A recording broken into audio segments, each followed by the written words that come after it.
Well, welcome back to the Pew, everybody. I'm your host, John Edwards, and this week across the table from me is my good buddy and good friend, Deacon Jeff Drzycimski. I am so excited to be here, John. I am too. I'm glad we kicked Victor out of here and gave you the seat this week. Yeah, the seat's still warm. He's laying on the floor over there. That's right. Well, sorry, Victor. He sweats a lot. Well, it's okay. I feel like his DNA and his persona is That's right. This chair. Just get I'm just an extension of Victor. That's right. Continue to open up your mind palace as you're over there. That's exactly right. Happy to do it. Well, man, I'm glad to have you here. We're fixing to head off to Italy in a week or so for a pilgrimage, and needed to get some episodes to play while we were gone, so we didn't miss any weeks. And Victor and I, sometimes it's hard to get schedules connected, so you're so kind to jump in and to join me here. And honestly, I've wanted to have you back on for a while for a couple of reasons. And the one I really want to kind of talk about today is marriage. I know you and I talk a lot. As I said, we're friends and buddies, and we go to the same church, and there's been some changes, or will be some changes in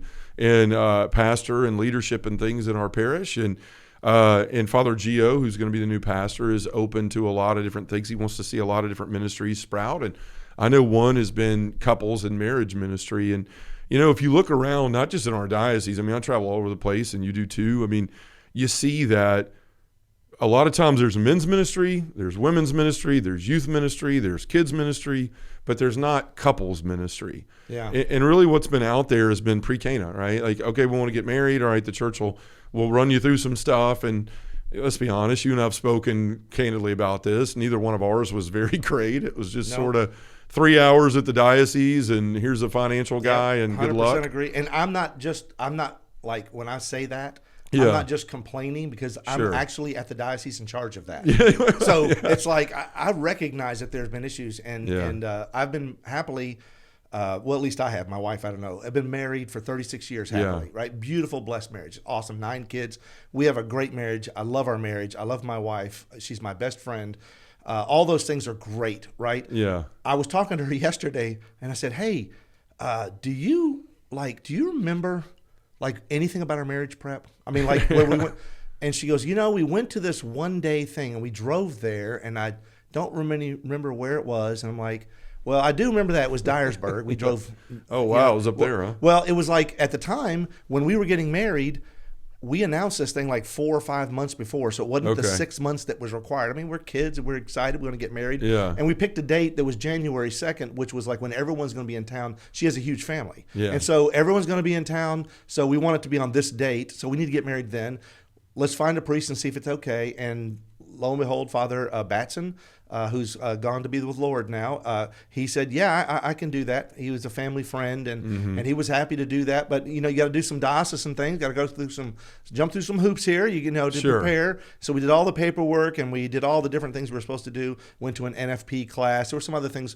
And there was like this thing called marriage prep. Yeah. And it was like a one-day thing. He said, well, the next one, if you're going to get married then, you got to, before you get married, obviously. Sure. And the next one, it's not in town. They kind of rotate them around, or did 36 years ago. It's up in Dyersburg. So it's like, okay, well, we'll drive there.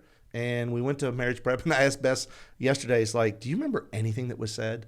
Do you remember a word that was spoken? And she's like, well, I think the word "thee" was said at one point. Yeah. In other words, we don't remember. I don't remember anything. It was unremarkable. Now, I don't know that it was horrible or bad. Maybe it was us. We were immature. We weren't paying attention. Sure. We were in some rickety old building on some church property. Just trying to check a box. It was Holy Angels, and I shouldn't speak ill of Holy Angels, but we were there. We were not in our element. We were there with other couples who were getting ready to get married, and it seemed like 36 years ago there were these 2 old people up there just talking. Yeah. And I don't remember anything they said. And I'll just say it was not impactful. It didn't impact our marriage in a way that I can look back and go like, man, when that guy said this or when that lady said this, it made me think. Right? And so that's the state of a lot of Catholic marriages, because there's a lot of people that went through that. Yeah. And I even participated later after being a deacon in the diocesan marriage prep by doing they would have these one-day sessions, and they would get like 20 couples or whatever. They'd show up at the Diocese of Memphis, and they would sit in this big room, and then people would basically pass the baton and talk for an hour. right? Then there'd be a box lunch thing in the middle, and then Bishop comes in, says hi, and it wasn't always he was the in case. mine. Bishop Steib was in mine. Bishop I do Steib, remember that. Yeah. Well, he had the time, he had the opportunity, and that's a great blessing when that happens. But typically, it's not something that's going to happen. Yeah. And the reality is, I did my little part. I did the theology of marriage, and so I'd go and talk to him for an hour. 45 minutes to an hour, and then I would leave. And then there'd be other people come in and talk about, well, we have someone talking about how to argue. We have someone talk about like the sex talk. We'd have somebody come in and talk about the finance talk, basically just some guy who's trying to sell you his financial services. I run a little financial services organization. I can help you with a budget. Yep. And so it's like, and I speak ill of that kind of stuff, but I think that's the way it was perceived. Yeah. Because I remember when I was talking to these couples, and my talk was first. So it's like right off the bat in the morning. Yeah. And I talk about theology of marriage, and you'd be looking and there'd be all these sort of starry-eyed young ladies, right? And they are like in their minds thinking about the wedding that's coming up, and what all the stuff that has to get done, the dresses have to be the invitations, make sure we have the cake and all that stuff it's important, and their minds are there. The guys are usually sitting there, and it kind of looks like this, we got their how much longer? Yeah, their arms are folded, and they're like, really, I'm here. I'm giving my Saturday up. For this. Yeah. And so there's not a lot of receptivity going on. Typically. So it's really hard, and that's the state where most marriages are, and well, at least where they started. Sure. And so I don't want to blame marriage prep. I don't want to say it's been awful. I won't say that. I will say that we're not always predisposed to listen to stuff like that. Yeah. So there's a little blame but we really are in a culture that does not appreciate marriage, does not understand marriage, and people are basically entering into this solemn, sacred, covenantal bond ill-prepared. Yeah. If they do it all anymore. I mean, a bunch of people aren't even getting married. And if they do, it's a will see instead of an I do. I know. So, like, there's been a 60% reduction in the number of marriages on a percentage basis. 60% fewer people are getting married. That's crazy. Right? And what's even kind of sadder is that, like, the number of cohabiting couples, people who are just living together without getting married, is 75 times higher than it was in the 70s. Yeah. I mean, it's just going in that direction, right? And the divorce rate is still like up there. And when you ask someone like, well, what's the divorce rate? Well, it's gotten a tad bit better, but some of that may be just because there are fewer marriages. Sure. Yeah. Right? And there are fewer people thinking about marriage. The numbers are skewed because the ones that are thinking about it are probably going through the steps and trying to get prepared and believe in it in a different way. But it's still about 41% of all couples. That's crazy. Almost 50% of people that get married don't stay married. I know. So it's always caused me to go like, when Bess will say like, hey, we got to get a wedding gift for whatever. It's like, let's not get them the fancy toaster, the 4-slice, because honestly, it's a 50-50 shot. It's just, why are we going to spend all that money and they're not going to be, it's not going to be I can't even remember the last time I went to a wedding. I mean, we were invited one a couple weeks ago we couldn't go to, but like, I don't remember the last time I've been to a wedding. Yeah. And I know they're happening and all those things, but one of the reasons I wanted to talk to you about this today too was because, since Easter, I've mentioned this on the show a couple times in episodes with Victor. We've had guys reach out to Angela or their wives reach out to Angela and say, "Will John talk to my husband? Can he spend some time with him, or my son, or whatever?" And when I meet with them, they're all struggling with the same things we talk about here all the time: porn, drugs, alcohol. But man, here lately, a bunch of it's been infidelity. It's been emotional affairs with other people. It's been physical affairs, and and I always wonder, how did it get here? Because at some point, two people must have felt like we loved each other, right? I mean, at some point, we're making a decision to want to be together. But you just mentioned this divorce rate. And you wonder, how do you get there? And not everybody's lucky like I was. I mean, I was an idiot and I screwed up, but I had a woman who stayed with me. You're actually still an idiot, to be honest. Well, that's right. Yeah, I'm still an idiot. Like, it's a full-time job. I'm there with you. God's given us all our gifts. But honestly, like, I was lucky that I had somebody stay with me. And some of these men that I've been talking to are lucky because their wives are staying with them. But at some point, it's almost like we're entering into marriage without a true understanding of what marriage is. It's just sort of things that we've done, so let's do that. We might as well do it. but we don't really like enter into it. And I know some guys will ask me, like, what's the first thing, young guys, what's the first thing that you would tell me about marriage? And I'll say, like, you realize how selfish you are immediately off the bat. But a lot of people, we never get past that. And then these things, that there's no communication. There's all these things that don't go right in the marriage. And then we wind up with the 41 or whatever it is, the 59% that do stay married. Yeah. It's not necessarily a happy marriage. Right. And it Right? doesn't They're last. not divorced, because those are just divorce stats. They just tell you, they take a snapshot of a population, and most of these stats that I researched all came from the 2020s, so they're recent. This is kind of what it looks like.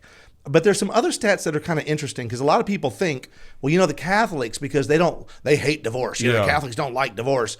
They're probably better off. Catholics, if you look at that. So if you put Catholics into the divorce rate, it's about the same. Wow. Right. So Catholics who go to Mass less than 4 times a month. In other words, they miss a couple Sundays. Sure. That divorce rate's about 38%. Okay. Right. So it's about the same as the general population. Yeah. They go to Mass every once in a while to kind of keep their foot in the pool and say, I'm Catholic or whatever. Maybe I'll avoid hell. Yeah. Well, and then for whatever, they all have different reasons. Sure. Right. But then. And if you say, like, well, what about those Catholics that are good Catholics? And you and I both know that a good Catholic is somebody who goes to Mass every Sunday, right? Yeah, that's right. That's the definition. That's it. That's all the only definition, right? Right. Well, their divorce rate's 28%. Wow. So it's still 1 in 4, right? People are going to get a divorce, even if you go to Mass every single Sunday and Holy Day of Obligation. And you think, like, well, wait a second. Then what can I do? And then there's another divorce statistic that's really interesting, and that is if you look at people that use natural family planning, just that simple little caveat, natural family planning. In other words, no contraception.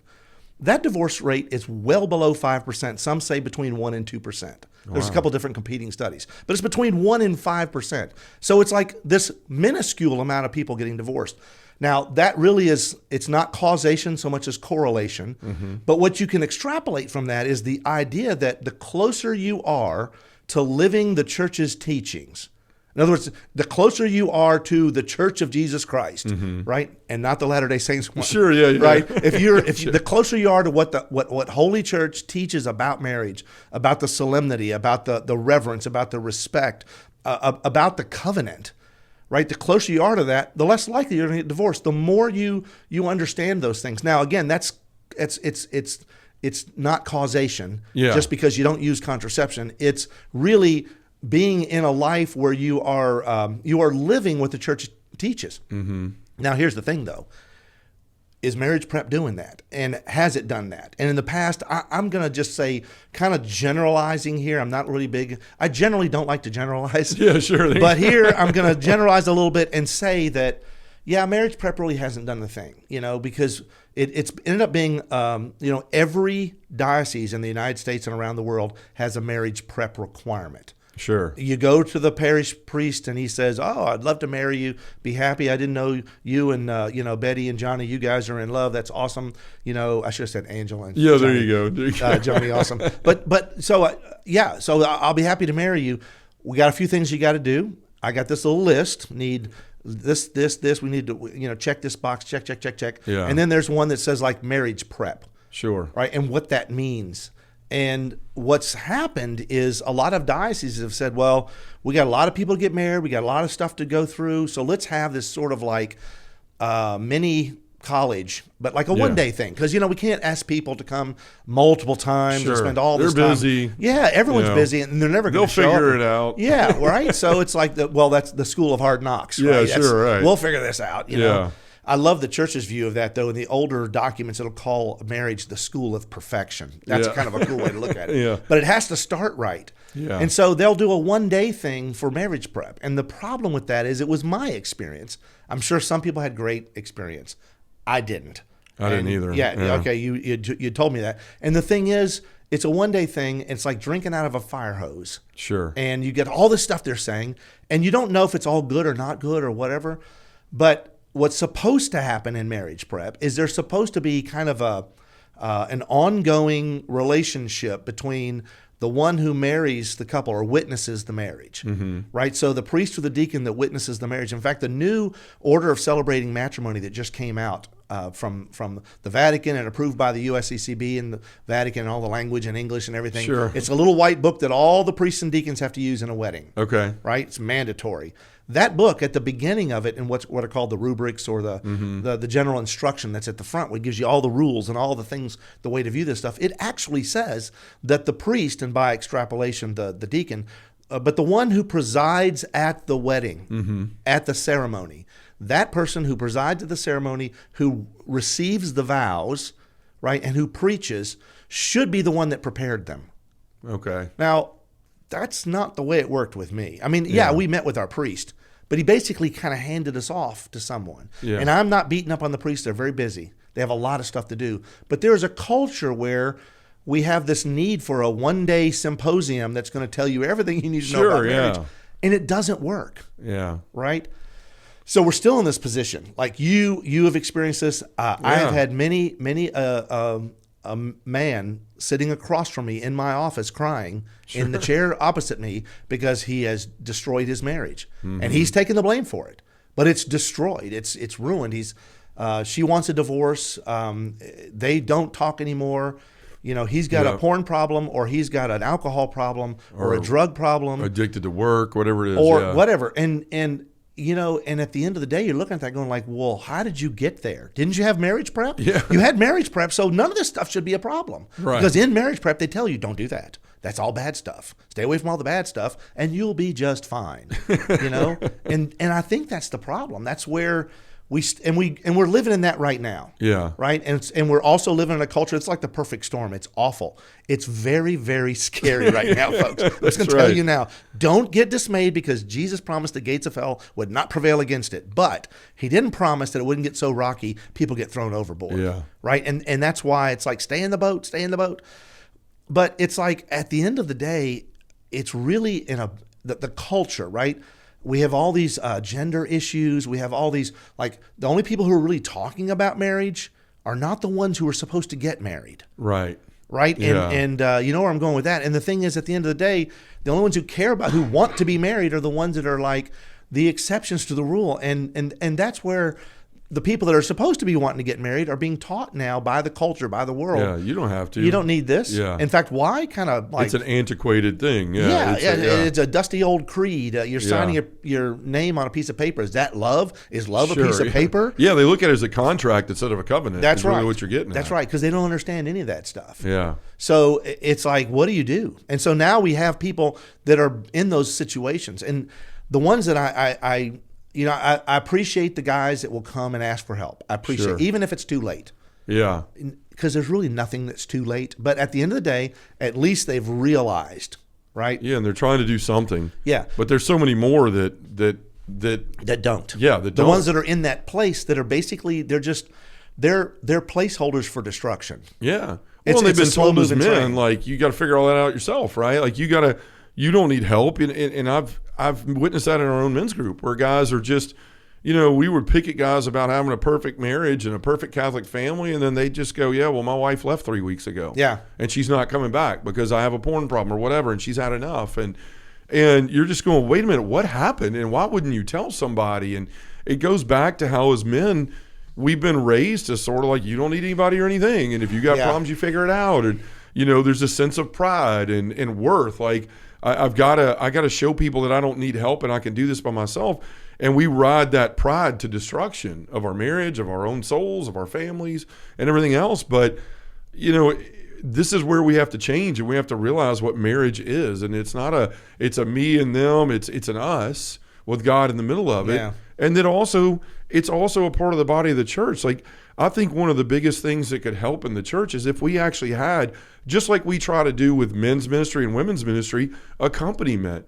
Like a 24-year-old couple, there's somebody that's of an older age, that's lived a little bit of marriage, a little bit of life, and can be there for them to kind of bounce things off of and to walk with and to accompany as they're trying to help them learn the things that are difficult. Just like a 40-year-old's trying to help a 20-year-old man, or a 60-year-old and a 30-year-old, whatever it is. Yeah, marriage prep really needs to be more of a disciple-based ministry, right? Yeah. It needs to be more with a mentor couple or a priest or a deacon that gets to know the couple. I mean, canonically, a priest or a deacon is not supposed to witness a marriage if they don't know the couple. Sure, yeah, like you were saying, yeah. They need to know them. And that's not just like, well, I've known their family for years and they're good people. Yeah. It's like, but if you don't know their middle name, you don't know them. Well, it's almost like being at the DMV, right? It's like you pull your number and you wait to go in and sit in front of the priest on the day that he's scheduled time. And, okay, what are you doing? You two want to get married? Are you both Catholic? Oh, you're not? Well, you got to go to this thing called RCIA. You good with that? Okay, well, then if you do that,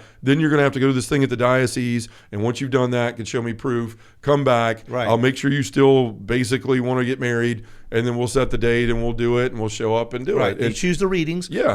That's what the minister is usually going to sit with them and talk about the liturgy. Yeah. Like talk about you want this vow, this or these vows, this style or that. You want to say I do, or you want to repeat after me. Things like that. And then it'll be like, here's a list of readings. Yeah. Right? Yeah. And you want to pick these, and he'll put his hand over Ephesians 5. Yeah, that's right. Most people don't want to read this one, so skip that one, right? Yeah. And there's like fault in all of that. And again, I don't want to beat up on our ministers. We need to be better educated. So lay people need to be better educated as well. Like people who show up to get married need to know these things and know that all this stuff means something. Mm-hmm. Right? So you were talking about pride, and you were talking about these guys that just want to pull themselves up by their bootstraps. Yeah. I gotta be honest with you. I don't think even we're again, perfect storm in our culture is all the emasculization that's taking place of men, and so there's not necessarily all that pride. Also, there's also men that they're just depressed, wimpy little non-existent beings. Right. They've turned themselves into that, and I've felt that sometimes in my life. But it's like it's a path. It's almost like despair is actually a sin. In Catholic teaching, and it's like depression can lead to despair, where you've given up hope. You give up on God and His any possible redemption for yourself. That's despair, and that's sinful. All right, to turn your back on God that way. But there are guys that have been in this relationship and they're basically numb at this point.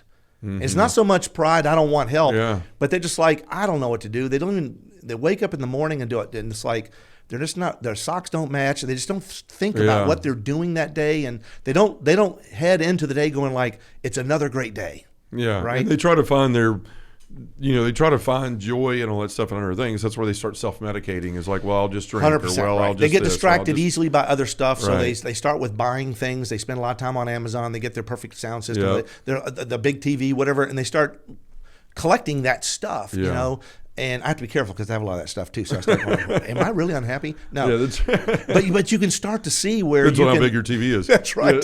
You can start to fall into a trap. Where those things become the reason for your life, the reason you're living, the reason you get up. It's like, oh, wait, today's the premiere of the new Mad Max movie. And it's like, oh, this is exciting. We should, it's like, well, is that really? That's your motivation for the day. And you start trying, that's how you live your life, is like, what's the next thing for me to look forward to? Yeah. And then when there's nothing for you to look forward to is when you fall into that depression. And I think, Deacon Jeff, there's a lot of guys that send emails in all the time, and it's always about, all right, I'm in this place in my marriage, or my marriage is just falling apart, so we've talked about, obviously the preparation is lacking, in some regards, and it's not any one person's fault, the church, the ministers, the lay people. It's just something that we've kind of pushed play and kept pushing play on the same thing. But what do we, I know you teach these courses, and now your focus at the diocese, a big part of you're part of the Department of Evangelization.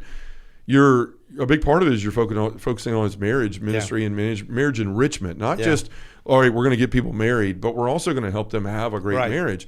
So what are you running into? What have you found in your own marriage or in the people you've worked with? How do we keep from getting in these places where we're struggling, where we're fighting, where we feel like I don't even know who you are anymore, and we become like ships passing in the night? And I know there's things that happen in life. Job changes, struggle, children are introduced in the marriage, and the relationship changes a little bit. Or there's a tragic death, you lose a child, or something happens, and then that's one of the key factors in a lot of divorces is the loss of a child. It's tragedy, right? It's horrible. It's awful. But at the end of the day, all of those things, all the things like the situations that lead to divorce, I can tell you this, in every single one of them, there's a breakdown in communication. And at the heart of all of that is communication. Sure. It really is. And people go like, communication. Like, well, she told me to take out the garbage and I took out the garbage. I mean, we're communicating just fine. Yeah. Right. And, that's good communication. Sure. But that's not it. Right. Right. And so like even let's say a tragic loss in the family, if you're communicating, right, properly, and I'll just say authentically. Sure. Right. Which is but we've talked about authentic friendship. Oh, yeah. We did a show on that, right? Yeah. Well, there's an authentic communication that is a deep and abiding intimacy between two people where, when I do the marriage prep, like we have a brand new marriage prep at the Diocese of Memphis getting ready to get rolled out. And essentially, it's called To Be One in Flesh. Mm-hmm. And essentially, the whole thing is about one flesh.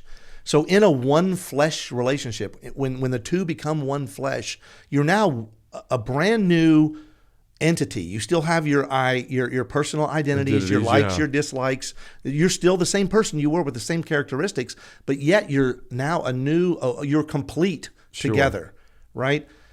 Well, anything that is a wedge to that one flesh is evil and bad. It's destructor. It's the bad cartoon villain who's coming to erase you and get rid of you and to destroy what God has joined together. And communication is at the heart of that, an authentic, intimate relationship with another. And if we haven't been properly formed in that, because a lot of people think like, okay, all right, based on what you guys are saying, I feel like maybe I might be one of these people that's like either a little prideful or I am that wimpy guy that just doesn't want to talk about it. I just don't have enough energy. Sure. I don't want to, I'm just going to let this thing just go until something else happens, right? And if you're listening and you're thinking like that, well, what can I do? I mean, is it too late? I've been married for 20 years. I've been married for 10 years. I've been married for 40 years. Yeah. The number of marriages that end in 25 years, my own parents, they divorced when in the 25th year of their marriage. And you think like, well, 25, you made it. Yeah. No, you didn't make it, Yeah. And at the heart of that, it's communication. It's intimacy. And intimacy does not just mean like the marital embrace. It does not just mean sex. It's not that. Which is a huge problem in a lot of marriages because that's the way guys think. Like to be intimate means I'm laying down with my wife. But with women, intimacy means... We have intercourse X number of times a week or whatever, so we are doing fine. Yeah. I don't know. But women are more like, no, intimacy First of all, if you're calling it that... Sure, yeah. Intercourse is if you're seeing it that way, is one piece of something. But really, our sexual aspect of our bodies... in marriage is one piece, just one piece of the big one flesh communication fireball, right? Where everything, it's like this intertwined big thing that's together, and all these synapses and neurons are flying all around. Which, by the way, is kind of like a women's brain. I don't know if a women's brain is that way. Men, we have boxes. Yeah, that's like right. we have just boxes in our head. Like one. This is my toolbox right now, and this is my football box. Yeah. Women everything is all like intertwined. Connected, Well, you know what? You take that box and you take that sort of, and I don't mean this demeaningly, but a spaghetti brain where everything is intertwined. Everything is connected, right? And you take the way the man was made with this a large amygdala, which is like sexual desire and accomplishing a mission, this single-minded whatever. And then you take the woman with this larger limbic cortex, which is the emotional side of things. You put that together, that's why I say a fireball. This is it's like a nuclear weapon to Satan. Sure. Right? You are now empowered.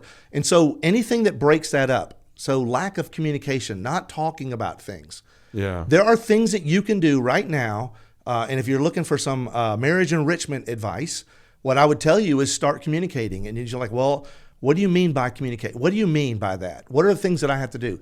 The way I would describe it is there are characteristics of authentic communication that must exist. And if they don't exist, you're not having authentic communication. So you'd want to do these things and start working on these things, and they may be foreign to you. Right. So you're breaking down, it's not just go communicate. You need to know how to communicate. It's not about sitting down talking. There's nothing worse than saying, would you put the phone down and talk to me? Okay, put the phone down. You've probably heard this thing. Yeah. You might have experienced it, because I have. I've done it, where it's like, she's like, put the phone down and talk to me.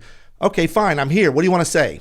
What do you want to talk? It's like, Yeah. that's not what she wants. No, that's not what's supposed to happen, right? You should have been thinking ahead like, well, there's two of us together. We're alone in this room. I don't need a phone. I don't Sure. need a TV unless the two of you are in that room to watch a something movie together. or play a game or something. But the reality is now that I'm in your company, then like, let's just be together. Yeah, and I deserve your attention. Yeah. 100%. So like some of those characteristics of good communication that are necessary, that if you don't have these, you're not going to have good communication. Like one of them, the first one I have on my list is vulnerability. Mm-hmm. I talk about vulnerability a lot, like to men, because men don't, like you mentioned before, they don't like to be vulnerable. No. Vulnerability is seen as a weakness. Yep. And you'd think like, well, if I'm vulnerable, like, you know, you think about defense systems. Yeah. We are vulnerable on our left flank. You know, Sure. we got to build up our shore left it flank. up. Right, Yeah. right. So we got to block that up. Yeah. The thing is, it's marriage is countercultural. The covenantal relationship is countercultural, and the idea is that you have to be vulnerable. You both have to stop trying to win, stop trying to lead. That's right? a big one. Yeah. Right, and stop trying to own it. Stop trying to mic drop. Stop trying to be the victor. Yeah. And sorry, Victor, I didn't mean Yeah, that. You know, he sits in this chair. No, that Victor. Yes. It's probably your fault though. He can still be Victor. But you know, stop doing that, and then be humble and allow the other to lead. Yeah. Shut up, right, and allow the other to lead. There's an interesting image, and I know we are not dogs, and I'm not a big fan of like turning dogs into humans. Yeah. But there's some dog qualities that I think we need to have. You've probably experienced like a little sit puppy. and be quiet, or Well, like no, roll it's over? not. It's not that. It's a puppy. Yeah. Like when the puppy is all playful and loves Yeah, you oh, and just yeah. jumping all over you and licking and they're very excited to be with you. You know, Sure. it's just total like vulnerability, right? Yeah. They love you and they show their vulnerability. How? Like you start to rub them. What do? They lay on their back and they roll over. Yep. So this is like a primal animal thing. And you stop and think about that little move. It's not because they're particularly proud of their Belly. doggy Yeah. parts or their belly, right? Yeah. They're not saying like, check this out. What they're saying is, I trust you and love you so much that I'm willing to show you the softest parts of my body where if you're going to kill me, that's how you do it. Yeah. Right? So animals kill each other. Like where does the vulture go? Yeah. Right to that underbelly Yeah. where it's soft and squishy. They go in that way. And it's like, so at the end of the day, and I know that's all gross. No, We're that's talking about okay. love, It's a at the man show. But it's exactly right. We're not talking about meat. What are we No, talking about? that's exactly right. But at the end of the day, we men need to experience a little more puppy love. We need to be vulnerable to our wives. Yeah. And so when you are getting ready to have an argument, and every stinking one of you know when that's getting ready to happen, Yep. right? You know that this thing is getting ready to. The voices are getting louder and Yeah, the louder. DEFCON alarms are going off. exactly right. We've moved from 1 to 2 to 2 to 3, Yeah. right? And before it gets to 4, you literally need to stop and be vulnerable and go like, whoa. You know what? I'm just going to stop. Now, don't tell them what you're doing. Yeah, sure. Every one of these characteristics, if you announce it, it ain't good. Yeah, oh yeah. Like when you do the laying your plans dishes and out, you don't yeah. normally do the dishes and you announce that I have just completed doing the dishes. That's right. You've just ruined the gift. Oh, yeah, I right? know. Yeah. So don't announce that you're now going to be vulnerable. Just be vulnerable. Just go Yeah. like, okay, like let me just stop, take a breath, and then like, oh, okay, let me just hear you. And now I'm going to just say, I respect that. I just, okay, all right. And just stop trying to win. Yeah, that's Even the if hard she's part. wrong, that's the other thing. Yeah. There are times where I think my wife is wrong, and I'm not saying that I give in and that I'm still the superior one. What I am saying is there are times that I think she's wrong, and I give in because I think I'm right, and then I later find out that she was right. Yeah, there you go. So there's a lot of that going on. So a lot of times our emotions can get in the way Sure. of authentic communication. Yeah, and you hear them people say it all the time, like, right? Would you rather be happy or right? That's the question. And for so many of us, we choose right. I mean, there's times I know, like, you should not say that. You should not do that. You should let Angela walk out of the room and let her be. And then I'll find myself following her and going to get that last word in, or to make sure my point is taken, Yeah. or I cleaned the house today. You're not even going to say anything about it? Yeah, Well, good. It's your exactly. house too. Like, why? What? You did it once? If you It's do like, something and then you wait for her Yeah. to notice, Yeah. there's a problem with what you did. Yeah, and you why did it for the wrong reasons. Yeah. Yeah, that's it. And that's the thing you were talking about earlier, like with intercourse and all those things. And by the way, when you were saying cortex and all that, all I could think about was Abdullah Oblongata from from Waterboy or whatever, or the teacher in Adam Sandler. Medulla oblongata. I'm going to say if you need to hold on to that for therapy. Someone will want to hear that. I know, but it's so basically that's the thing. Like, I know I get in trouble a lot because as a man, like I feel the most loved after we've been physically together a lot. And a lot of men are like that. It's like, well, that's how we show each other we love each other. But to your wife, back to the point of intimacy, it's like, no, you show that you love me because you listen and you hear me and you take time out of your day and you actually care. And that's the limbic cortex. Right. That's what it is. Which is different. They cuddle, right? They cuddle. They hold on to each other. We roll over and go to sleep. That's and right. so there's a difference in the way we're wired, and it's not necessarily a bad thing to have this. Okay, I've done my duty as a man, and I'm going to roll over and go to sleep. Yeah. But the thing is, at the end of the day, you have to respect what she needs. Right. And so maybe even before this act this marital embrace that you're getting ready to get into, spend a lot of time just like cuddling and talking and just this is that closeness. That is the stuff that will be most enjoyed by her. Yeah. Right. And it builds that relationship, and it's a glue that just basically makes that relationship so much stronger. Well, and honestly, that's the thing. If you actually take yourself out of the situation, you're a guy that's struggling with that in your marriage and the intimacy in the bedroom and those things. I think if you're being honest with yourself, a lot of times the only time that we want the attention of our wife or that we seek the attention of our wife is when we want that. Yeah. And they're not stupid. They're going like, you don't care a lick about you're checking boxes and they can see it. Yeah, the only time you want me is for that. Like you don't want me around when you're watching TV. You don't want me around when you're when you don't want to have real conversations with me. And Angela works at St. Jude and she comes home and she's talking about all this stuff, like words I don't even pretend to know what they mean. Right. And I don't understand a lick of it. But I've learned in our marriage, like what's important is that I sit there and whether I understand any of it or not is to listen to her and to like make her feel seen and loved and heard. And instead of just, okay, I'm going to glaze over while you talk and stare at the ceiling and that's quote unquote listening. It's not. So listening is one of the things on the characteristics of authentic communication. Yeah. I mean, it's like further down the list, but it's there. And the reason why it's there is because if you don't listen, then you've built a wall, right? And it's one way. Yeah. And even if you think it's the right way, it's not about you convincing somebody. It's about them being convinced. Right. Right. It's about them receiving what you say. So it's not about listening. Cannot be a one way activity. It has to be two ways. Yeah. Right? It's It has not to a go back courtroom. and forth. 100%.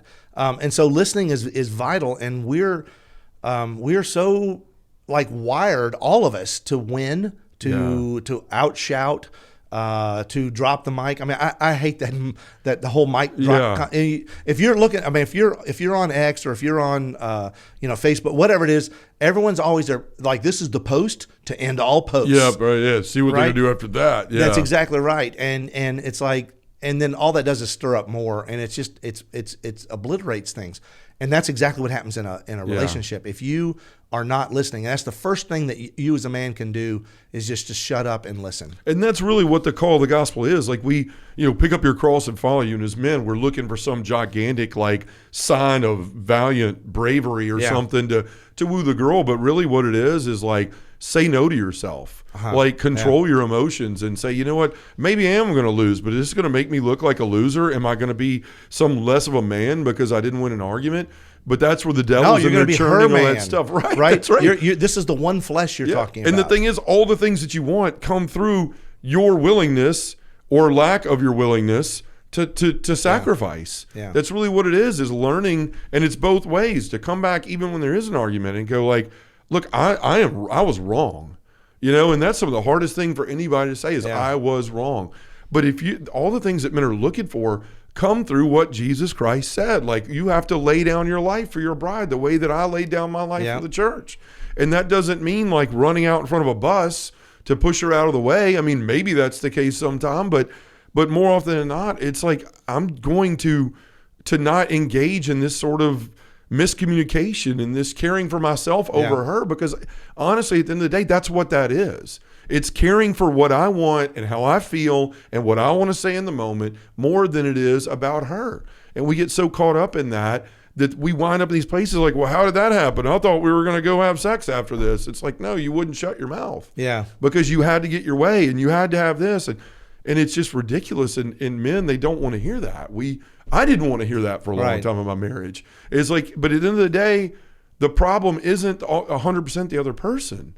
90% of the time it's 50-50 or probably 60-40 on the woman's side of being in the right. Yeah. Right. For most relationships. Yeah. They're smart. Yeah. Women are typically smart. That's right. So there's a couple of other characteristics that we can kind of lump together that are vital to this this whole talk about communication, authentic communication, and it's vulnerability and honesty and openness. Okay. Right. And those are all. No, did I say vulnerability? I meant to say that's number one. Yeah. Right. And then there's trust. Sure. Like you have to trust your partner. Mm-hmm. You have to, and your partner has to trust you. You will never have communication if they're always looking at your words like they're laced with something. Yeah. Right. That they're Trojan horses. Yep. And whatever you say, it's like it's going to come down the path. Now, you also have to do things in your relationship to build that trust.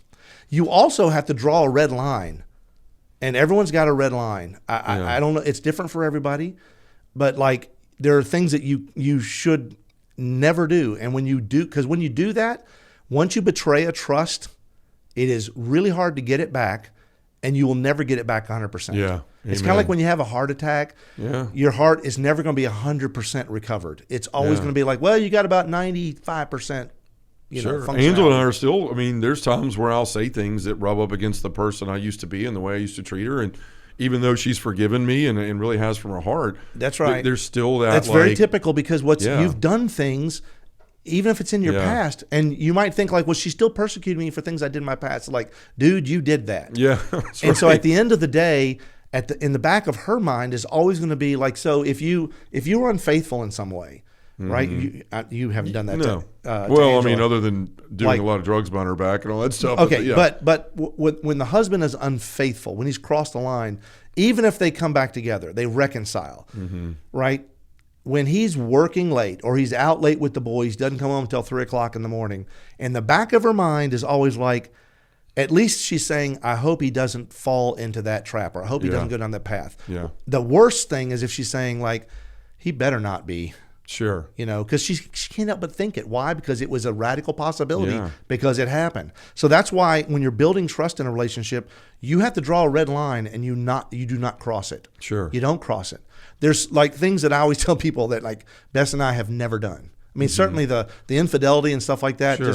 We don't even put ourselves in that situation, right? But things like, a lot of people will do the like "fu" thing. Yeah. I'm amazed to find out how many people will say "fu" to the other person. Yeah. Right. And so Bess and I, we just early on we never did, and then we kind of made this kind of pact like, you know what? We're not going to ever do that. Like when we argue every once in a while. Our voices get a little raised, and we have to get back into vulnerability and listening, and we calm down a little bit. But we never ever let it get that line. Once you've done that, I mean, it's like this Pandora's box. You've opened this thing up, and now pretty much anything's on the table. Yeah, anything goes. And so trust is vitally important.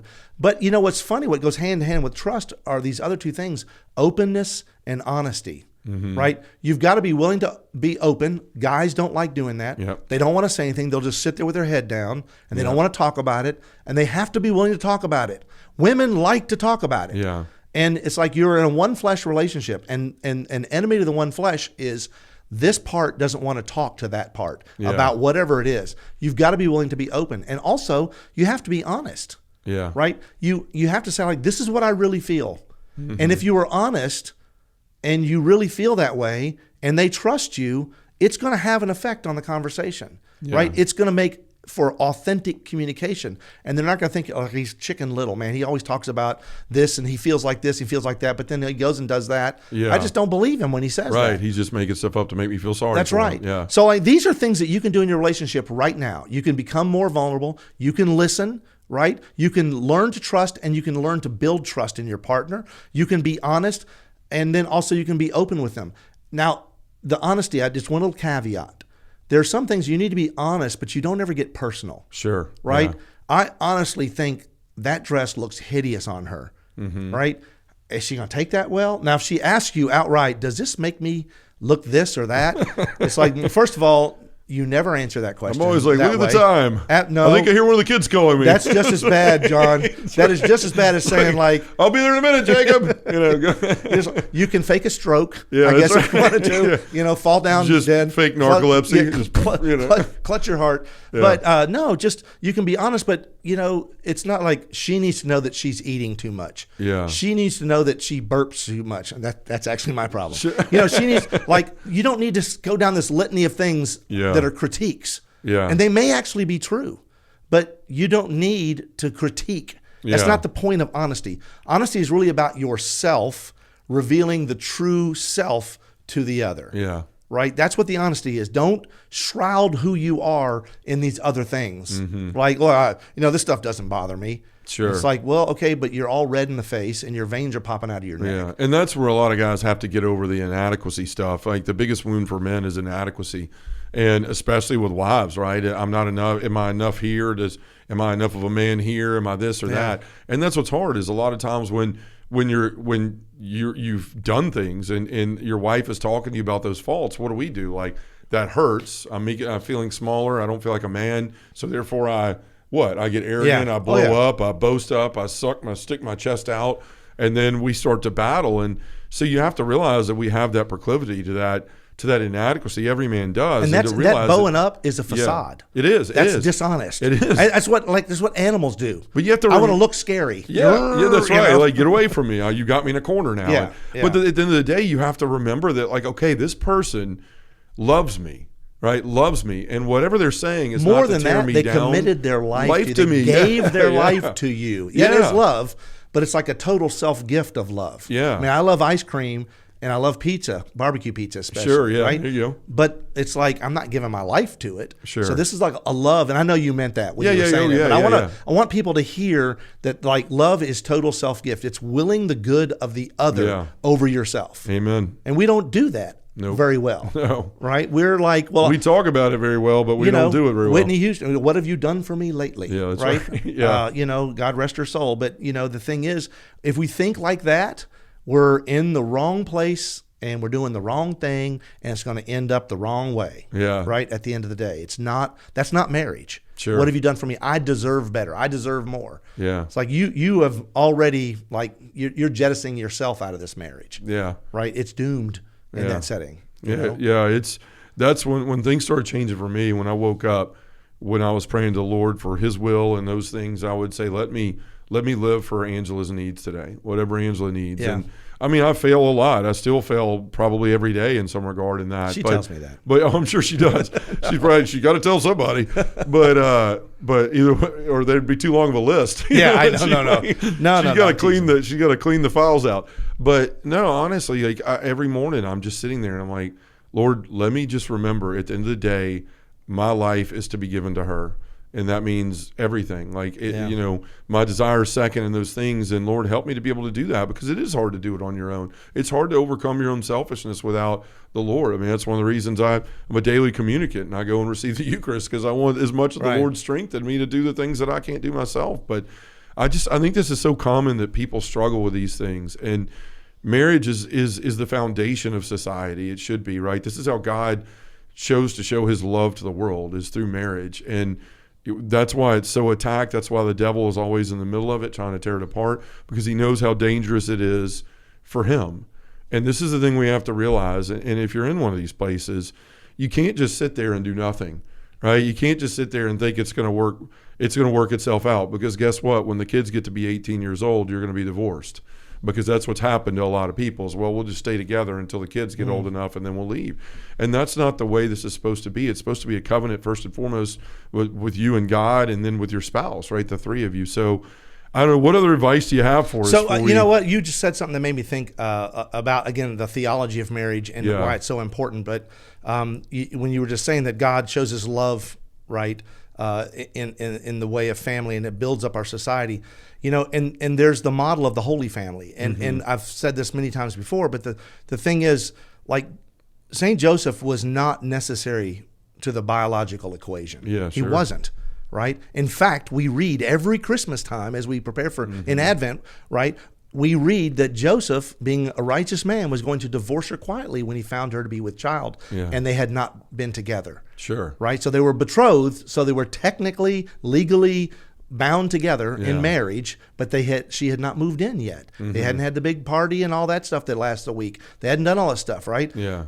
They're married, but she's found to be with child. Well, he's like going to divorce her quietly. And so that could have been the end of the story. Right? And we'd really not know much more about Joseph. He doesn't say anything in the Bible. Yeah. He would have just disappeared, right? And it wouldn't have been an important part of this whole thing. And yet, what does God do? Comes to Joseph in a dream. First, that tells you dreams are good. Guys, take naps. Yeah, that's how God's going to talk to you. Yeah. If your wife says, you're sleeping too much, it's like, I'm waiting for God to talk to me, okay? So stop it. So Joseph the worker, he's always sleeping. You know? I'm waiting for God's message. That's right. So he comes to Joseph in a dream and says, do not be afraid to take Mary as your wife. It's by the Holy Spirit that she's conceived, and she's going to give a birth to a Savior. He's going to save us from our sins, right? And it's like, okay, so he does it. So if you look at that, what can you extrapolate from that? That God desired the Savior of the world, like salvation. He desired to be born into the context of a family, a father and a mother living in a house together with a baby who is the Savior of the world. So salvation is born in the context of a family. Now, as busted up and messed up and broken as your family might be, as any family might be, we have so many broken families. The reality is God intended our salvation is dependent upon our families. Yeah, that's the way God did it. That's what God said. So God shows his love in the context of family, but he desires you to be together with your wife. I'm talking to guys, right? And then out of that love comes the fruit of children, the fruit of joy, and the fruit of selflessness. That's right. Yeah. This is all part of God's plan of salvation. Your chances for salvation, I don't know what the statistics are, but they are severely lower when you don't have your wife with you. When you're doing it yourself. Right? You can't do it. It's just like this, it's like this complementarity that's meant from the very beginning. Right? Because we're made in God's image and likeness. We're made to be like the Trinity, right? The Trinity of persons. God the Father loved God the Son with such intensity, and God the Son loves God the Father with such intensity that it eternally spirates into the Holy Spirit. Right? The fruit of creation. The third person of the Trinity, the Holy Spirit, is essentially emanates from that love, that eternal love of Father and Son. Well, in the same way, we're called into a Trinitarian love of husband and wife that love each other with such intensity that there's fruitfulness. It bears fruit, and you can't do it alone, right? You can't do that alone, and so that's why your marriage is so important. And so if you feel like your marriage is struggling, right, then you start to look at some of these characteristics we've talked about. There's a few others, like dying to self. We kind of mentioned that. You've got to, as part of being vulnerable, stop making it about you. Stop talking about what you need and what you don't. Give yourself away. Empty yourself. Pour yourself into the other. She will receive you, and she's going to do the same to you. And like when you do that, if the two of you empty yourselves of yourselves, like Jesus Christ fills in all the spaces. Yeah, amen. Right, and then that seals the deal on that relationship. It makes it a covenant, and gives it the greatest chance for success. And when I mean success, I don't mean number of years. What I mean is happiness, bearing fruit of joy, of fulfillment, and children.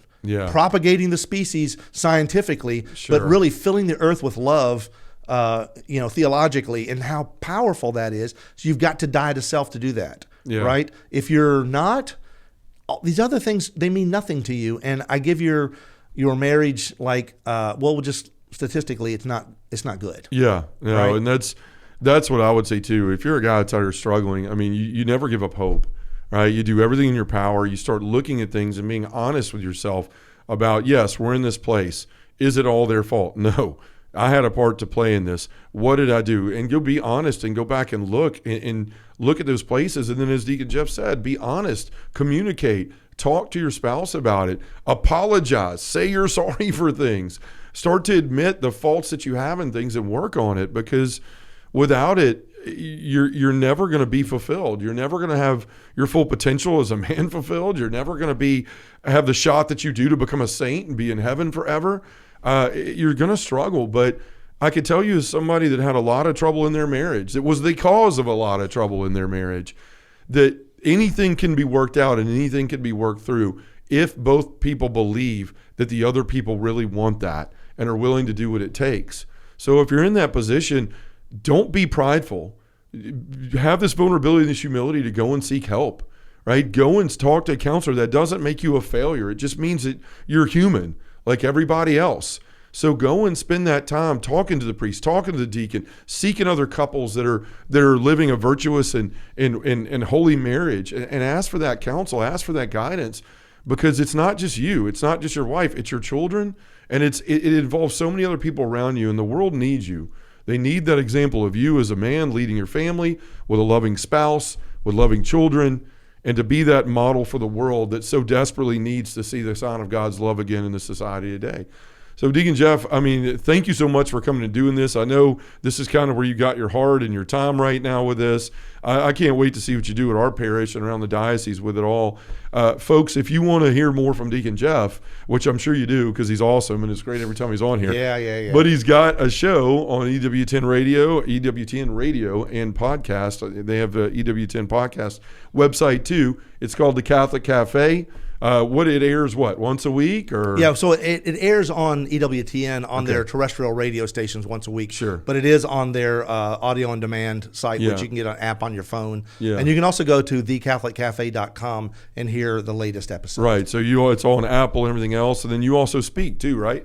Yeah, I'll be happy to speak. In fact, I speak too much probably. But no, so I'd love to come and visit your parish or talk to anybody who's interested in talking about these vitally important things to not only to our country but to our souls. Yeah, amen. Well, Deacon Jeff, thank you for the time. It's always a joy to have you. Thanks for stepping in for Victor, and hopefully we can all go work on our marriages. Amen, brother. All right, God bless.